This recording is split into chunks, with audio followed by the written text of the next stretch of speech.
Welcome, everyone. I'm in human form. Today, I'm thrilled to have the opportunity to interview Epoch Philosophy, the brilliant mind behind one of the most thought-provoking YouTube channels out there. In this interview, we'll explore his unique perspective on philosophy, his journey as a content creator, and much more. Let's dive in. I wanted to ask you right from the beginning, I know about a month ago or so, your channel was hijacked from you by crypto bros, right?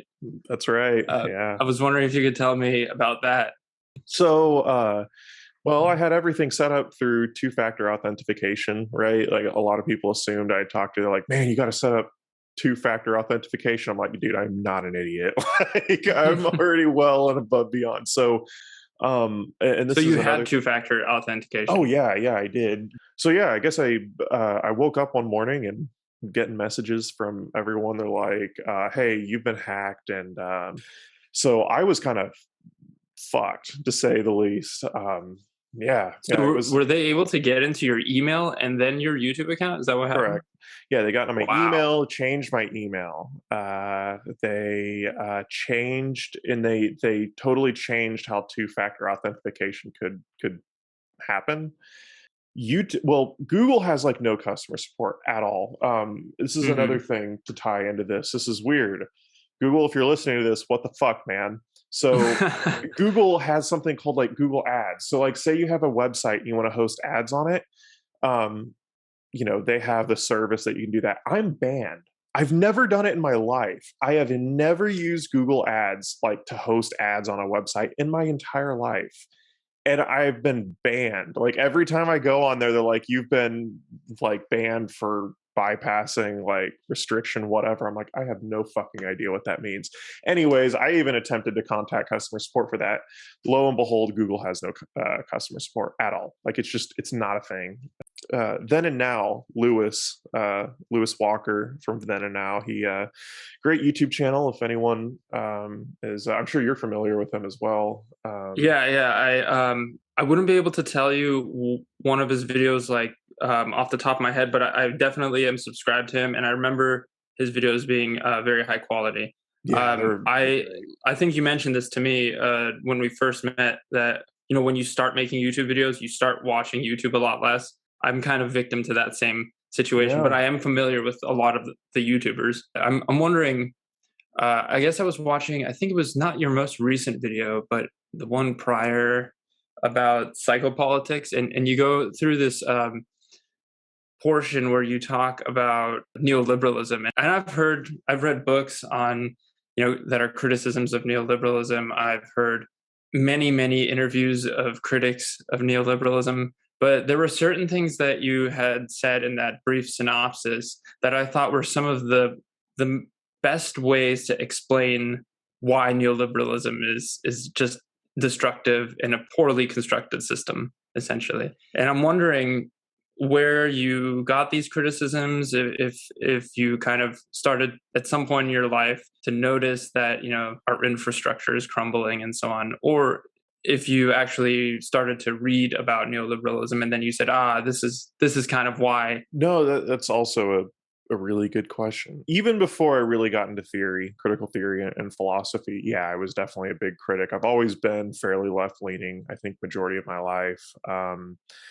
I remember, quote unquote, politics for me. I started kind of forging through kind of how I thought about a political world in like 8th grade or whatever. It was during the Obama and Romney race or whatever. And I think even at that point, my 8th grade self was like, God, Republicans really fucking suck. And, I was like kind of going through there. So I think through time, I've only grown probably more, I guess, left-leaning in how I view the world as far as, worker emancipation, social emancipation for minority groups, whatever you want to define what kind of left-wingism is.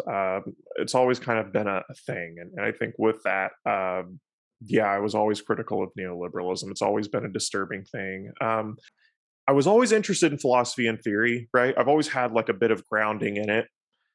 It was only then to where I started delving into critical theory that I was understanding there was a language and there was an approach to a critique of neoliberalism that was so much more accurate and so underdeveloped, or sorry, so under. It was not very understood amidst most people who partake in politics or who study politics or who are quote unquote political. I think critical theory is just so much more, and philosophy as a whole, so much more capable of, I suppose, really understanding the underpinnings and how systems, frameworks work. Hmm. I mean, I think a lot of how we conduct politics today is through the guise of talking about politics, and that's not the same thing as doing politics. Obviously, I think political commentary is an incredibly popular thing on YouTube. It's an incredibly popular Right. thing in the '80s for radio. It's been a thing that we are popular about, or it's always been popular, right? I think what happens is that it sort of sublimates downward a type of, I want to say, like genuine type of pacifism. It's a type of it kind of cripples any type of intellectual movement or actual like activist based movement and stuff like that. Are And you talking about the commentary? Kind of yeah, political. disengages people from the Yes. immediate I environment. think very, very frequently it does. I think. Well, I think what's even worse about it. This is the bad part. And I'm not saying like all commentary is bad. I almost think it's not Hmm. as simple as that. It's not like political commentary by default is some bad thing. It's just that this is kind of a bad byproduct of the system that we're working within, which is capitalism, commodification of commentary and stuff like that. Hmm. It's a systemic based thing. It's not purely an individual thing. Politics, how we view electoral systems, while I don't think this is concrete 100%, for the most part, though, it is a type of just image based thing. You have a new person elected, you have another person running for said position, and what happens through the cycle is it's a new cycle of different images, signs, symbols, some towards emancipation, some towards the freedom of minority groups, and then the other is a very reactionary type of thing, right? Which is at this point, I want to say, like pretty much fascist. But at the end of the day, the Hmm. system itself tends to stay the same. Thus, I guess in a way, politics as we describe it today is a type of entertain entertainment esque system, right? It's not a real Seems to be, concrete. yeah. I guess I approach things through a sort of positivistic lens of politics is the best way to describe it, where sort of ushered through existing frameworks and I look through politics that way, which I think our existing framework for the most part is I want to say probably in today's world a type of technocratic liberalism. Hmm.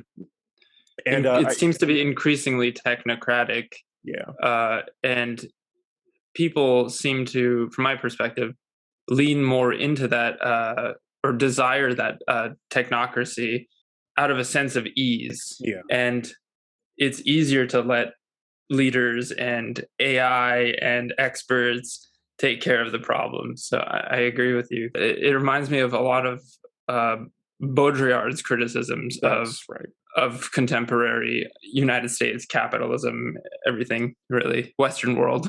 Yeah, I wish I would have phrased that in the terms of Baudrillard because that's actually exactly what I mean. It's based within the type of postmodern image of how Hmm. everything is sort of conducted. I I don't think that's 100% the case.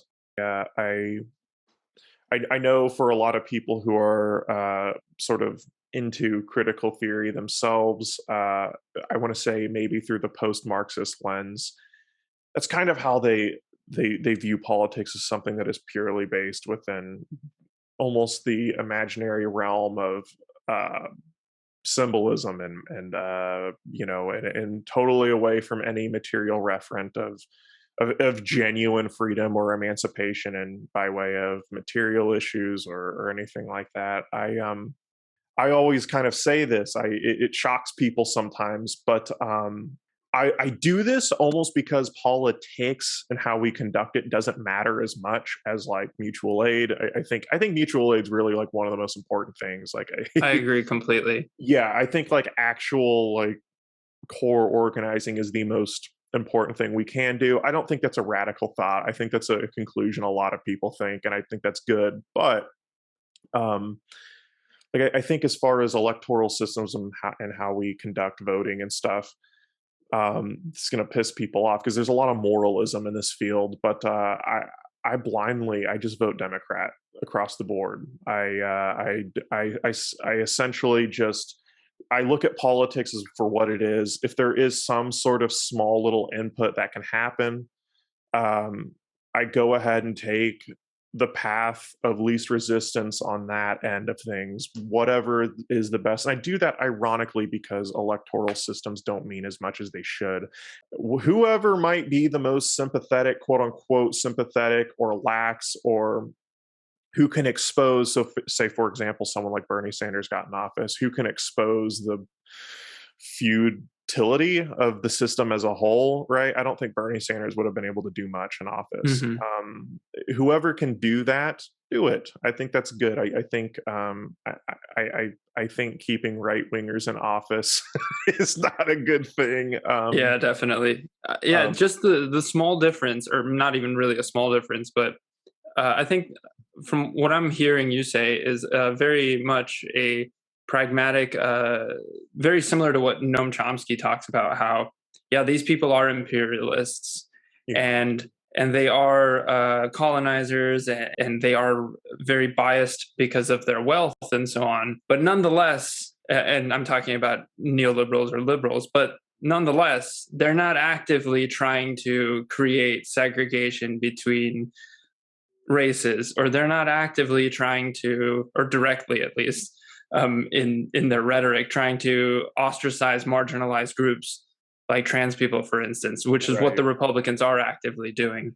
So you have to take the small victory and go with it, unfortunately. Yeah, exactly. I mean, I think as far as Noam Chomsky goes, that type of strategy, he probably places way more importance on it than I do, but that's roughly kind of what makes the most sense to me. Mm-hmm. I think I think he stresses that as something that's very, very important. I don't know if I quite do. I don't think I'm as far into that approach. He may still probably put a little bit more stock into electoral systems that perhaps I do, but yeah, roughly, I mean, yeah, it's the same. Completely. They're definitely flawed. I'm not trying to seem like a proponent of vote and that's it. Yeah, I don't want to come across that way. Of course not. So I know there was a time where, God, like maybe a year ago, Noam Chomsky was getting grilled for saying that exact thing on a podcast. What was it? The Briahna Briahna Joy Gray. Yeah. So it's, I think even spending that much time on that question itself is pretty meaningless. Like, I think that conducted like a type of dialogue throughout the whatever, again, it doesn't really matter anyways, it's just like on social media and on the internet as is, but I think really, like, I think being angry that Noam Chomsky said this, or even being angry that someone like Briahna Joy Gray would have the viewpoint that you should vote third party or whatever. I think even having a base dialogue as a way of like some productive polity is just weird. It's so fucking bizarre. I think it's morbidly online, and I think it's a little bit disturbing that actually happened. But I know that this is, and I don't mean to, it's not about moralizing some individual. It's not. Like, I know people are like, they don't like some political commentator over some intellectual like Briahna Joy Gray or Noam Chomsky. It's not about that. It doesn't ever matter. I think even that people focus their little time that they have on Twitter or on the internet by focusing on things like that. It's really juvenile, and I think it's really there is a gratification from sending out a political tweet, for sure. Yeah, well, that's a good point too. There's that other angle of it. Again, I know on our channel, I think you're a psychology person, but Hmm. you know, I think within critical theory, psychoanalysis is a pretty relied upon sort of method of looking at stuff. And there is a type of enjoyment, or again, in a Lacanian definition, for anyone who's not familiar in your channel, Lacan, the French psychoanalyst, but Hmm. his concept of jouissance being like a pleasure and pain, right? Like a there's a type of enjoyment that we get Hmm. from partaking in a type of crusade like struggle, something that hurts us. And I like, honestly, I see this within political commentators. Political commentators, they're constantly in crisis mode because someone said something about them, and they're doing something, and no doubt it probably stresses them out. No doubt it's terrible for their health, but they do it anyways. And Yeah, it's it's an addiction, I it believe. is. Yeah. It gets you jazzed up for sure. Absolutely, yeah. So I think it's understandable, and back to how we conduct dialogue as liberals, like we like this is the other thing too. I'm not big on the ideological idea. This is, I think this is in some ways a very positivistic liberal ideal, that like we can I can say verbally I'm a leftist, I'm a communist, I'm a socialist, if I'm a right winger, I'm a fascist, whatever. Saying that doesn't really mean anything. I think I think how you I think the framework that you live in,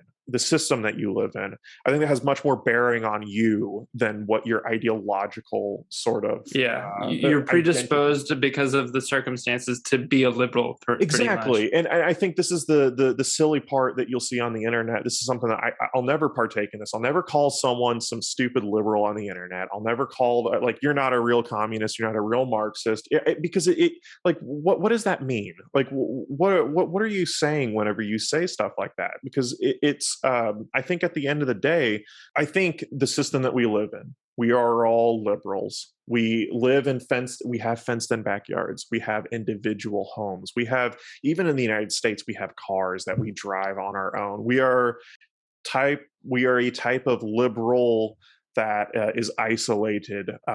We take upon a material form of sort of liberal political theory of like isolated individuality and stuff like that. So I think that the framework that we live in, whatever, I think that makes a way bigger difference than your own ideological sentiments. Anyways, who was it? Jordan Peterson would talk about like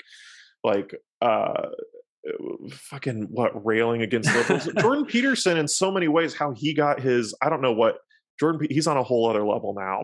I've heard you talk about him. In fact, you've kind of thrown some jabs in one of your videos that I was watching recently at him. So Yeah, I mean, I think even in his early stuff, he didn't really have any idea what he's talking about whenever it comes to philosophy at all. Like, and I know the easiest thing to point out with that is, you know, he had a debate with Slavoj Žižek, and like he yeah, I remember prepared by that. reading the Communist Manifesto the night before. That's like all he read. It's like the Communist Manifesto is like hardly like that's not even like Entry theory. level.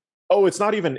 I almost don't even consider it that. Like I think if like you want to like understand like sort of the framework of Marxism, like not even the Communist Manifesto is really going to help you much. Like it can understand sort of the political aims, but I find that very different from like Marx's writing on alienation, Hmm.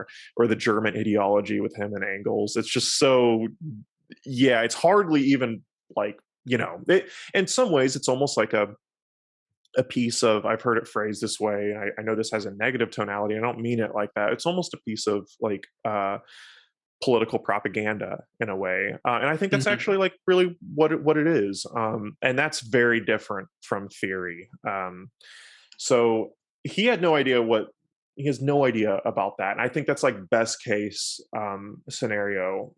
Nowadays dude, I like don't even know what the fuck's going on with that guy now. I Yeah, almost feel he seems to cry a lot on the internet, I and don't think he's well. he's gotten into these interesting circles where he's really just a neoliberal extremist or radical You neoliberal think to so? an extreme. I almost at this point, I don't even consider him like a neo. I consider him like really like a proto or quasi fascist. But I mean, Right, for sure. I just right. mean economically because Oh yeah. he apparently, and I don't know if there's any documentation of this, he's got Koch brothers funding. So, he's pro capitalism, unfettered capitalism to an Right. extreme.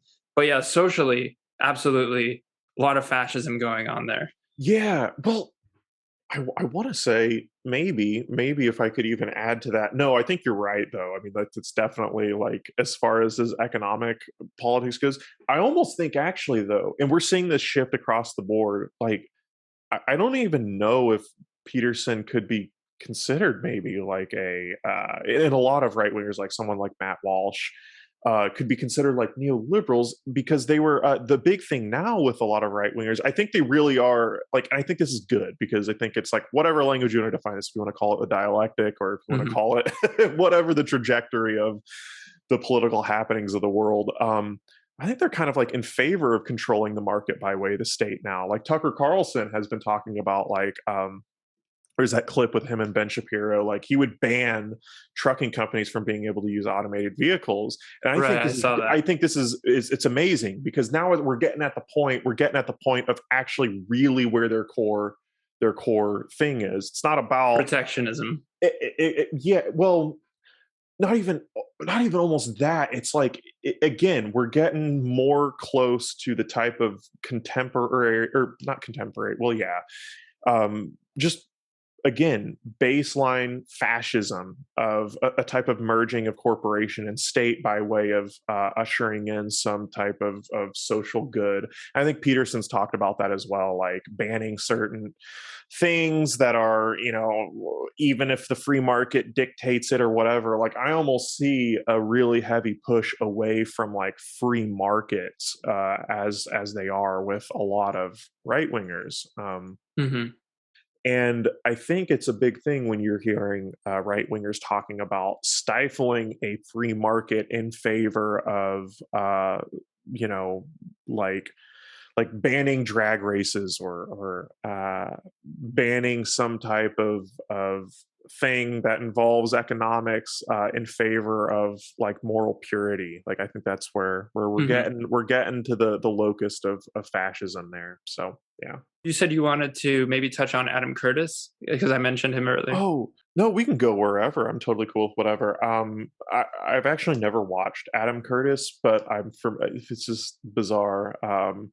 I've never seen Adam Curtis, but I understand what he's doing. And the type of a type of politics or a political like happening through a way of art and away from identification Hmm. and language. That's roughly my understanding of something like that is through Theodore Adorno, the Very much, critical, yeah. yeah, escape, and I'm a big fan of that escaping politics through way of like positive language. Like I'm like I'm a communist, you're a fascist, or I'm whatever I prescribe myself to be, that kind of thing. I like the idea of politics that isn't too direct with itself because it lends itself to a more it lends itself and opens itself up to a more imaginary, fruitful realm of things. And I know that can be a little like, okay, whatever, man. Like that's kind of, uh, okay, whatever. Essentially, that's not grounded in reality as we know it. But I think even the concept of reality itself isn't that.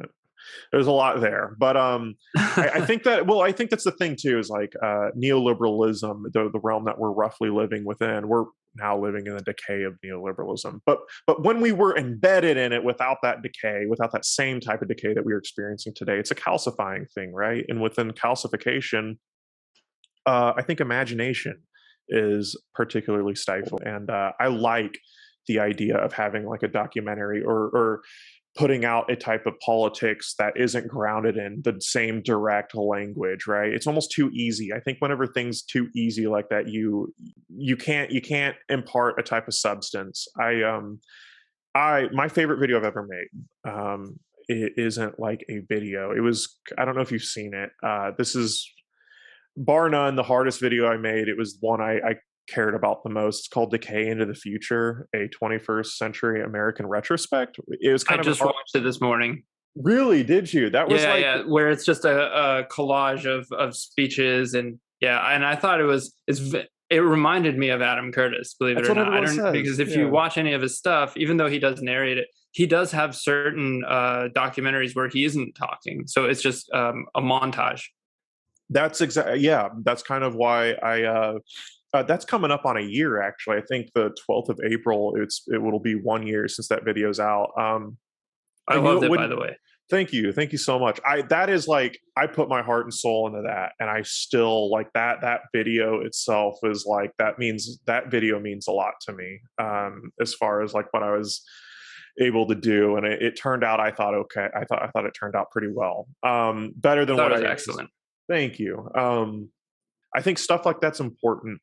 Um, One, not identifying politics within pure language. I think that's can be a calcifying way of looking at things. And then two, I'm pretty big on I guess what we could describe as hope. I am not a pessimist at all. I don't know if I'd consider myself an optimist either. I feel like optimism is a bit naive, but even within the kernel of optimism and how we think of optimism, I that's a bit of where I'm at, and I'm not that grim about the future. I think it is equally as like, honestly, like I mean this. It's Even considering climate change. Yeah, even considering climate change. I mean, we might all die to climate change. Like the world, like we may not actually succeed, and that's a scary thought. I think the problem with that is that life itself. I have to be careful because climate change is definitely probably the biggest thing that we're dealing with as humanity, and we should do whatever we can to do so. So I have to be a little direct with this language. It's kind of complicated, and this might be this might be a little bit beyond of what I'm able to express with my own language. I'm a bit stupid Hmm. sometimes, but I think that life itself, we think of things in the future sense a lot. I think life itself, like what we do now, actually, like that matters a lot. And if that does matter a lot, that means that we have to be careful about how we feel and how we are conducting ourselves. So I'm big on Spinoza's concept of affect, which is roughly like, in simple terms, I feel like it's like a sociological, emotional type of thing. It's something like you feel in such a way, and that feeling imparts another feeling on someone else. There's an affect going on, something that's interconnected, and I'm kind of the opinion that joy is a huge important thing in that. When you are cynical and when you are negative, it's not only like, one, like you're unhappy, that sucks, but like you are pacified completely, you have no bearing in anything. Spinoza kind of theorizes that like movement, like people who are depressed, like when we think about people who are depressed, they just kind of sit around, they mope around, right? And he noticed that. He thought that that was like almost like a physical, like he took that approach from like a physicist esque perspective, right? He was like, the unhappy consciousness of people it's pacifying. There's almost like a physical affect to that, where you're immobilized. And so I look at that like where we can use that type of language to describe something like climate change. I don't think we can allow ourselves to fall into that. Not necessarily because, one, it would be bad if we did fall into it, but one, it's not true. Look at like all, or I don't like using the word true, but it really like is hard to. I think it's hard to come to the conclusion that we as a humanity don't care about that, or we're all going to die. I think like there's a lot of people doing a lot of different things for climate change, especially our generation and stuff like that. I'm more I I think I believe in humanity a little bit more, and whether that belief is naive or not, fair enough. It might be. Yeah. No, I agree completely. I think Yeah. that it is, we could be fatalistic about it, but that would do no good for sure. Yeah, Yeah. and might as well do something and keep it in mind. And I agree that there are efforts being made and a lot of conversations being had. I think roughly, I'm I'm of the mind that I think a lot there's a lot of data to support this too, like a lot of sociological data on how like our like Gen Z conducts politics. Like there's some sociological theory that talks about. I learned this in a history class at least, where we can kind of like impart a type of ethos on generations. So the great generation, or the whatever, the World War I generation of Americans were more activist in their politics, and then you have a flipping where it becomes a more institutional politics. We've had institutional politics from generation to generation, whether that be Gen X. Gen X is probably the worst, to the baby boomers. It was an incredibly corporate bureaucratic type of a systematic way of conducting politics. Mhm. Now that's changing. So the framework itself is flipping. And there's even like, when you look at how like Gen Z, I think there's been some polling data on how Gen Z looks at politics. We're apparently like the most, according to that sociological definition, the most activist ish generation in American history. And that means Definitely something. seems like it. Yeah, well, I mean, I think even there's been some, and I can't quote the exact study. This was actually, I heard this about. This was actually my last semester of my undergrad. I was talking to a professor, one of my history professors, about this. There seems to be a decent amount of data supporting that as well, and I think that's true. I think like, I think, you'll hear an internet terminology. I think the kids are all right. They're I think we're doing okay. And I don't know. Yeah, I'm not a doomerist. I'm not into that. I think Right. the I concept of hope. actually, it's a breath of fresh air hearing that, I gotta say, because I hope as that it somebody who is. is Yeah. hypercritical of systems, myself, definitely you can get into the funk of kind of just looking at things as if, um, from very much like Nietzschean perspective of, Oh yeah. yeah, pessimism, That that like everything's kind of, this is the best it's gonna be, and it's gonna be downhill from here. I'm gonna be honest. That approach is a bit newer to me. Ernst Bloch is a Marxist philosopher. I made a video, The Philosophy of Hope. Mhm.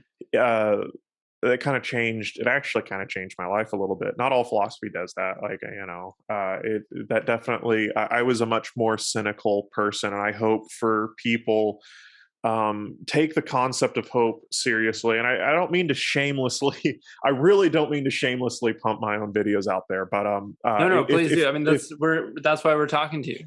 well, yeah, for anyone who's curious to see what I mean by a type of a Marxian hope, or whatever you can call that, I have a video on it. I can explain it way better in that video, than here. So that might be a resource of what we're talking about right now. But I'm very big on the process of hope. God, we live on a fucking rock in the middle of a universe we don't know dick about. Like, you know what I mean? Like, So there's a true. lot of cool things. Fuck, man. Like, whenever I'm done with this, I have to upload a video, and I'm gonna go play some fucking video games. I'm gonna play Resident Evil 4, the remake. That's fucking awesome, isn't it? I think that's cool. You live in right? You live in a really cool area where like you can just Mhm. go. There's a lot of cool shit, right? There's a lot of cool shit where I live. And this isn't to like say that people who are in really dismal positions shouldn't feel anxious about those positions. It's just that there's ways in which we can approach this that actually makes sense, and it isn't some naive self-help fucking guru bullshit, or quasi spiritual religious dumb fuckery. I think it's real. I think it's real. I think it has a genuine basis. Yeah. Right, right. I agree. And yeah, not to take away from people who are experiencing For pain sure. and hopelessness, but yeah, I agree. That, in fact, I agree, and I think that oftentimes the people that are in situations that are the most hopeless seeming seem to have the most optimism, Yeah. historically, because that's just kind of evolutionary almost. There's a That uh, you there's a book. learn to live in situations that are, you adapt. Right. And I apologize. I hope I didn't interrupt your No, no, thought. not at all. There's a book I haven't read. I'm really tempted, but I understand the thesis. It's called "There Is No Unhappy Revolution." I think that is absolutely 100% where I fall into. You cannot, you can't conduct a level of change, a level of anything while you're cynical, while you're unhappy. Every revolution has to be happy. Like, I really believe that. I know I actually made a video on why happiness is a very ideological construct. I still think that. I don't think this is another way that I came to this conclusion is that, like, quote unquote, happiness is very ideological. I don't think the goal should be, we're human beings, man. Again, we live in a fucking rock in space. We shouldn't be happy. But I think that how they're using the term, there is no unhappy revolution. We can't conduct we can't conduct new novel things from the perspective of of raw unfettered cynicism, of hate of our current system as is. And I think this is important because, like, even like, uh, I know as leftist, I'm talking a little bit of subtext within Marx. You don't have to Hmm. be Marxist to be a leftist. I don't think, like, that's not a No. thing, but some people think that, and that's whatever. Anyways, through the basis of Marx itself, though, this is an important thing I think that a lot of people miss. Marx didn't, like, hate capitalism. He didn't like there was no, like, to Marx there was no hatred. Marx is very non-moralistic with how he approached things. Marx Hmm. thought that capitalism was the greatest system that we've ever had since then. That's really important because I think that a lot of people do conduct a level of hatred of capitalism, and what you find from that is a type of cynical moralism on individuals. Like, it's not like the horrible things that happen in the world isn't because of necessarily evil fucking people. Like, that's not it. It's systemic. It's something embedded within the cycle of capitalism as a whole. That's fucking important. I feel like you can disagree with it, maybe. I It's kind haven't of been like the banality of evil. Um, uh, exactly. what was her name? I'm totally spacing it. Um, Um, oh, I think, Hannah Arendt. yeah, Hannah Arendt. Yeah. Yeah, spaced it for some reason. But yeah, that these systemic problems are banal, and they just kind Yeah. of happen because we're doing our jobs, and we end up, Yeah. accidentally burning the, forests. So I know one thing, there's a lot of moralism on whether you adopt the type of aesthetics of leftism within, like I remember during the, so I don't want to say too much. I don't want to ever talk about any of my activism on the internet. Um, Why but not? I remember during the George Floyd protests, Hmm. particularly, there's a lot of, like, fuck cops. And so, well, I agree. The police, the institution of police is just, I'm for pretty much abolishment of prisons and police forces. You said you're pretty anarchic, and I am too. That's Yeah, all yeah. I'm an abolitionist as well in terms of right. prison. But I Yeah. don't hate, like, individual police officers. I don't like. No, Like of it. course. Yeah, it They're just just doesn't people fucking. trying to do a job. Yeah, exactly. And it isn't, like, void of. It's not like a, when you say that, it's not like an absence of, like, guilt and or whatever. You're not absolving individuals of doing terrible things or anything like that. I think it's just that it doesn't do anything to talk about the issue of police officers from the perspective of, like, the individual within the police force. Here's another thing. Right. That I think there's particularly bad examples, and we can do that. Same with police officers and landlords. I don't think Hmm. necessarily, like, being a fucking landlord's, like, the worst thing. Like, you're like some fucking evil entity. You're partaking in a pretty terrible practice, right? Within capitalism, a lot of people have inherited property and they're landlords. A lot of people have whatever. They don't lack the type of language to even understand the type of moral thing that they're imparting on Yeah, they tenants and don't stuff. understand, It, or oftentimes. yes, exactly. So I think it's important to phrase, and everyone knows a police officer, everyone knows a landlord, and I think that's important to, like, I'm speaking on optics, on that perspective. Like, be careful on how you conduct your language in that regard, because a lot of these people, they care about those people, and they're human beings as well.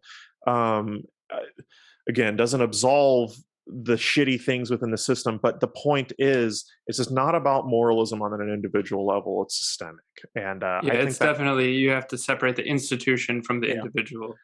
I hope someone who does feel particularly enraged and the way we conduct property in the U.S. and the way that we conduct law enforcement in the U.S. hears that and they're not like, "Oh, you're ultra apologetic." Fuck no. Like I think two of the most abysmal things within capitalism is the police force and how we conduct property rights and stuff like that. It's horrendous. It's but Mhm. I think I think that I don't know. I'm not a Marx. In some ways, I don't even describe myself as a Marxist, and we can get into that later or wherever. But that is the thing that within Marx, I am very much like in line with. I don't like to look at capitalism as some like inherently moralistic entity at all. So I wanted to bring up you said theory and philosophy, or philosophy and theory, and it reminded me of Theory and Philosophy, the channel, David's Yeah. channel, and I know you guys know each other, right? Yeah, I know David. Yeah, he's incredible. He's probably one of the most intelligent people I've ever met. You can just That dude tell. has videos on fucking everything. Like Yeah, I've he's been a resource for my videos in the past as well. yeah. I think he has um, one of the most valuable channels on YouTube, and Yeah, he's so humble about it as well. And absolutely. I like that you both make philosophy very accessible to not just people who um, let me say this. You make philosophy very accessible to people who have no idea about philosophy, but also to people who have time to read these things and do read these things, but maybe see them in a different way. And that's one of the strongest values I think that come from philosophy YouTube channels, right? Yeah. I almost said philosophy tube. But I have noticed my co-host and I recently got in this hour and a half long debate between each other, not on the podcast or anything, but we got in this hour and a half long debate about, you were talking about Hegel and how his ideas are very, very abstract, very difficult to read, very difficult to understand. And my co-host Ashok, he says, "Well, yeah, this is the tradition, and this is the language that's used. It's like any other profession and scientific practice. Like it has its own language." And I'm like, okay, yeah, like in psychology, for instance, you could read some of the top level studies, and it's written in like sixth grade level reading or writing skills, right? So everybody can understand it because these resources are supposed to be for everybody. But philosophy, just even under philosophy undergrads, they start to write in this code almost, and it becomes completely useless unless you know what it is. So it's kind of keeping it a very elitist practice. And I'm curious to hear your perspective on that. Do you think that's okay? And I understand the purpose for it as well to a certain extent. But I'd like to know your perspective on that. Do you think that that should be broken down? Do you think it's okay to continue that tradition? Or do you think it's just a matter of circumstance, like it just happened and that's how it will be forever? No, that's another great question. Sorry to be Actually, long winded, by the no, no, way. no, no, no, no. That's totally fine. So I have a bit of a history with that as well. My early videos that I look at now are quite, I feel like, kind of quite bad. Like my worst video, I feel like that I did this because I wanted to make philosophy as accessible as possible, like as accessible as I could. I made videos on Soren Kierkegaard and Simone de Beauvoir. I thought about making the de Beauvoir Ethics of Ambiguity again because it's just not, She's it's not, excellent. oh, she's awesome. I have a But the, signed copy of one of her books. oh, do you? I'll have to, after our interview, I'll show you. That's so cool, actually. That's wonderful. That's sick. Randomly found it at a bookstore. What the fuck? You found a fucking it wasn't a what the fuck, man? Oh Yeah. my. It was Wow, the that's one about awesome. gender differences. It's like a very early Oh, feminist like writing. the second sex. Yeah, I think so. Yeah, that's the It's one. the really big book of hers. Yeah. Yeah, it's like Well, this thick. right, right. That's a big one. the ethics of ambiguity I made a video on, and I tried really hard to make it like easy to understand, and I thought I butchered a lot of it in trying to make it as accessible as possible. That said, um, I think that approach is always important. I'm kind of yeah, like that's the whole point of my channel actually, is to make this stuff a lot easier to understand. I've noticed it's hard to navigate that line. It's very difficult because you are dealing with philosophers who have very abstract language with stuff, and I noticed I've had to kind of take a back foot on accessibility at times because there's no way, like Hegel. You know, it's funny. A funny thing about Hegel said there were students of Hegel who were like, "Dude, I don't understand what the hell you're saying." He said, "I can't say it any other way." I don't know if that's necessarily true. I feel like if you maybe I'm wrong on this, but if you can't elaborate on your philosophy in any other way, in any type of other language, I don't know. I would caution to maybe rethink some things, but maybe that's my own dumb whatever. But he was famous for saying that, and there are some cases where it is notoriously difficult. And as a video creator who, God, I make a living doing this, nowhere near enough. I am morbidly underpaid and poor, but in doing so, it's tough to navigate that line. And I that's a good question.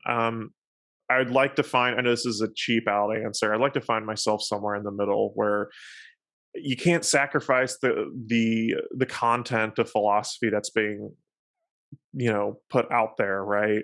Because then it's not what you're talking about. It's incorrect, I suppose, in a way. But at the same time, yes, there is I think there is a deep need to democratize philosophy in a way. And I think that's a real thing when you think about how philosophy is conducted. I think it is inherently classist. Like it is. Like I don't think I can say that philosophy isn't, like you got to think about how the origins of academia came about. And it seems to be we have followed a type of tradition where it is just very difficult uh to make accessible, and that sucks. I think we should try to make it more accessible, and we're essentially, I think we're kind of a little bit fucked. It's going to take a lot to deconstruct that type of language and stuff. But that is something I care about. My Twitter, for example, I've gotten some flack in how I conduct social media. I believe it or not, this is so How stupid. so? This is hilarious. I've heard from people that this is so I can't even take this seriously. It's the greatest thing. I've had like quite a few comments saying like, I'm surprised that like your videos you speak in the way that you do on like Twitter and Instagram. I'm like, what the fuck are you talking about, man? What do you mean? Like I guess they're like, you don't conduct yourself like a philosopher. I'm like, oh my Oh good wow! So you're God. supposed to be stoic and have a Oh fake dude, accent, I don't know. transatlantic accent. I don't know. I've gotten that more than you would think, like probably 5 or 6 times. Like if you think about that, I've been doing this for like 3 years. The fact that I've had that comment like 5 or 6 times, like what the fuck? That's almost disturbing. That's a lot. Wow. I think some people they feel very entitled. You've maybe felt this before, perhaps. People feel entitled to the content that they consume. They feel Very like that, much. yeah, that there is an entitlement and a thing of control. Just yesterday, I probably shouldn't have even responded to this.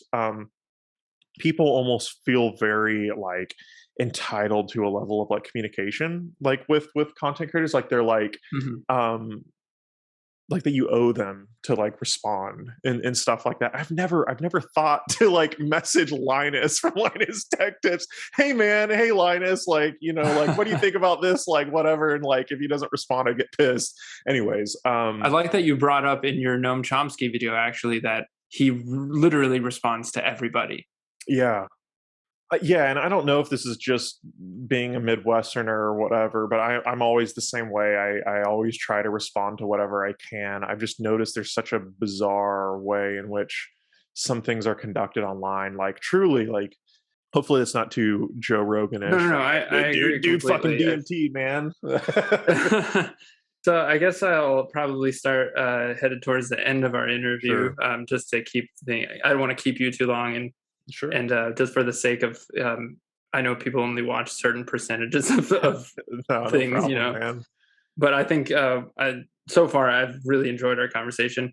But I want to ask you two more questions. Going back to YouTube, since we're both YouTubers, I think it would be important, now that we've covered stoner philosophy, to mention what impact do you hope your channel has on the wider philosophical community? Maybe not just philosophy as a practice, but the philosophy of the world. I mean, because you do have 50,000 fans and over a million views now, which means that your Yeah. thoughts do impact people to a certain extent. And I would like to understand what, yeah, what impact do you hope your channel has, I Yeah, that's guess. a great question. That's kind of cool to think about. I hardly think about that at all.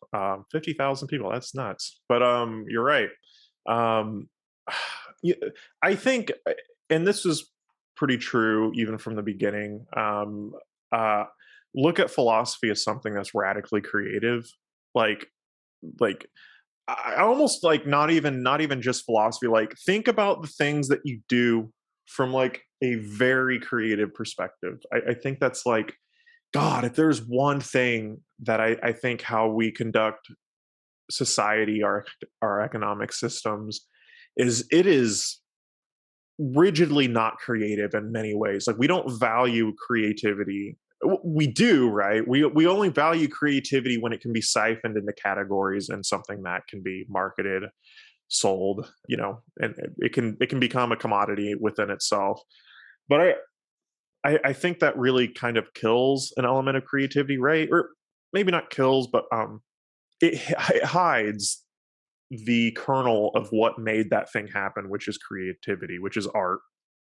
And I think that's why I almost in some ways like on my Twitter bio or my channel descriptions, like I just have three words: it's art, continental philosophy, and theory. And I put art at the top actually because I think that's like the most important thing is it yeah, I want to impart that like things like art, creativity, those things like really fucking matter. Like the best things that humanity has to offer is art. Like, it just is. I mean, we can try some logical fucking, I don't know. Like, we can try to kind of disprove that theory, and I've tried it. I can't. So yeah, I think try to make life, if you can approach things, I think, more artistically, I don't know, I think that would make the world a better place if, but that's kind of like, that's my thing, I guess. Hmm. Yeah, that makes perfect sense. I agree. I think that there's an absence of that in a lot of people's lives. Yep. And we do also have evidence from my psychology background that creativity is a pretty strong, there's pretty strong evidence that, it's an adaptive trait, and Yeah. it serves a lot of different purposes. Right. Any final thoughts on our conversation? Yeah, I mean, that was a lot, and I'm sure for a lot of people who aren't exactly, embedded in philosophy, that might be a bit difficult to come to grips with. There's a lot there. I guess I can say that, like, I would offer. I used to do this more in the past. If I was on anyone else's podcast, like, feel free to reach out to me. I really, in good faith, I don't think I can say that I get bombarded with messages all the time. I'm sorry. I probably won't even be able to get back. I would say, yeah, I guess maybe watch some videos if you're curious about. And I know that just sounds weird. It's like, oh yeah, dude. Like, if you don't understand me, go, go do the thing that makes me money, or go help me out with this. No, but like, if they're, take, take the opportunity to learn some things within critical theory, philosophy at large. A lot of other wonderful channels: Plastic Pills, Theory and Philosophy, Then and Now. I think it can really add a level of language to how we can think of the world. And I think that's pretty cool. And I hope that more people do that. And whether that's through me, whether that's through other YouTubers, whether that's through academic institutions, I think being curious, being artistic, um, uh, yeah, I think those are good things that I think it would make me happy to see more of. And I guess if I can impart anything, maybe that. Those are my final thoughts. Excellent. Yeah, and I would like to say my final thoughts are first, I want to thank you for joining me on my podcast slash channel. Everyone, if you're listening or watching, definitely go check out your channel, Epoch Philosophy, or Epic, however you want to pronounce it. Whichever, It really does have this quality where there's an optimism and hope in your voice, even, and yeah. Oh, even these grim topics you talk about, you somehow seem to make them. It's really hard to explain in words, almost, but you present them in a way where they bring something to the world and expand expand the just the flow of information in a very positive way. oh, If that's I can awesome. boil it down to something, That's a wonderful yeah, compliment. it's a Thank you very so nice much. aura that your channel creates. Ah, Yeah, those are my final thoughts. Have a good night, and thanks for listening. thank you guys.